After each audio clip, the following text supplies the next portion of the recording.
Going to go inside. Obviously, I feel bad for our fans that were coming to watch us practice, and I hope they are all taking cover with some weather coming through here. But we'll go inside and get a good day's work, and then an off day, and start the rest of our preparation for the week. But with that, I'll take any questions. Kevin, you made a decision on starters for including Deshaun on Saturday. Yeah, so we're going to play some starters, about 10 plays, very similar to, I talked to Coach LaFleur, very similar to Coach LaFleur's plan. Some guys will not play whether they're injured or coming back from an injury or my decision. Deshaun will not play in this game, but you will have some starters out there on Saturday night. Did that change after he announced that they're going to start players? No. Did your plans change? No, we always, as a courtesy, you talk to the other team, see what they're doing. I don't know if he heard Miles wasn't playing and changed his mind. I'm just kidding. But we talk and what we need to get done, what they're going to do, those type of things. But Coach LaFleur and I see it very similarly in terms of this game. Has there been a decision made for Deshaun for the rest of the preseason? I'd say we have a plan, Scott, but we'll just work that day by day, but not going to get too far ahead of ourselves. Do you have an update on Za'Darius? No update. I think he'll be okay. He banged knees there with Jerome Ford, kind of a weird injury, but ultimately he'll be okay, but pretty sore. So will Jameis start that game? Will Jameis start Saturday? Yes. Can you explain the reason for, weather aside, scheduling practice for 4:25? Yeah. Is that because your kickoff times? It is. So we want to just get the body clock used to a 4:25 start. That's week one for us, home against Dallas at 4:25. So we scheduled the 2 preseason games at 4:25. Wanted to get a practice here at 4:25. Obviously wanted to be outside and acclimate to the heat, but Mother Nature had a different idea.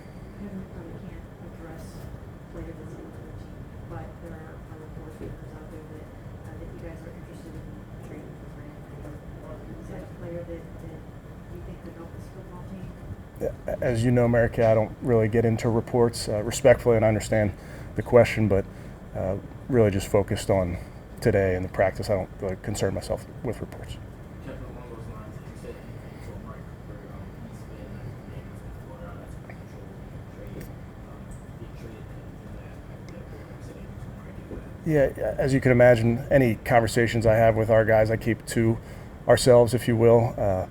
We really focus on what's going on in our building, not necessarily what's going on outside the building. But with Amari, Kevin, we all know what he does on the field. So what kind of a leader is he in the meeting rooms that we don't get to see? Hey, we talked a lot about Amari over the years. Somebody that I've gotten to know when we first got him. You don't know much about the player. Having watched him, the type of caliber of player he is. But just seeing him around the building, how he works in the meeting room, provides great lead by example is really the way he does it. It's very similar to a lot of guys on our team. Nick Chubb's similar and not real vocal, but is certainly a leader by example. How much does a guy like Mike Hall, the number of injuries you have currently at that position, how much does that put more onus on Mike to kind of accelerate his development at this point? Yeah, I don't think you can, as a young player, accelerate the process just based on what's going on with injuries or the roster. Every player kind of develops at their own pace, some faster than others. With Mike, we're just going to keep bringing him along. He's doing a nice job. There's miles to go for him. There's a lot of work that needs to be done, and I promise you, Jacques and Jordan Thomas are going to work very hard with him. But with young players, they really have to keep up and keep pace. But we really have to work at their own pace in terms of how quickly they're picking things up mentally, physically, if you will. Saw Sam Kamara walk off yesterday. What's wrong? If he's back. He's back. Yeah, he's good. We didn't see Michael Dunn yesterday. Is he back? He's not back just yet, but I'll update you guys when appropriate. We talked to Clinton today, and Jim talked about him yesterday, being on the field early and being on late, having young guys with him. I know you talked about the value of veterans, but especially maybe a guy with a new perspective just comes in. How good can that be? Yeah, I mean, he's a good player, so excited about what he can potentially bring to the football team. But then, yeah, that leadership that guys pass on, and you've been through different camps, you've been through different schemes, different teams. You can use a lot of those lessons that you've learned and pass it along to the guys. And you mentioned him being out there early in the field. I tell the guys all the time, the first guy out on the field and the last guy to leave the field is never a bad player. It's just there's always a guy that's a pro that's trying to get better. So it's something I love to see. I love to watch and see who's on the field first, and also keep an eye on who's on the field last. And can you say, aside from the forcing orders, how do you feel just about your receiving corps as a whole and what you've seen out there in practice? Yeah, feel really good about that room. Mary Kay, I think we have a bunch of different types of skill sets in there, and I think that's important to have variety. I think Coach O'Shea and Coach Brownson do a great job with that group. They're working hard, but it's a good mix of young guys, older guys, vets. You have some speed, you have ability to separate those type of things. So I think there's some really good traits in there. Is it safe to say that with Jerry and Elijah both kind of dinged up a little bit that they might rest? Yeah, I'm not going to go into each guy per se, but there are definitely starters that I want to be careful with if they're dealing with something.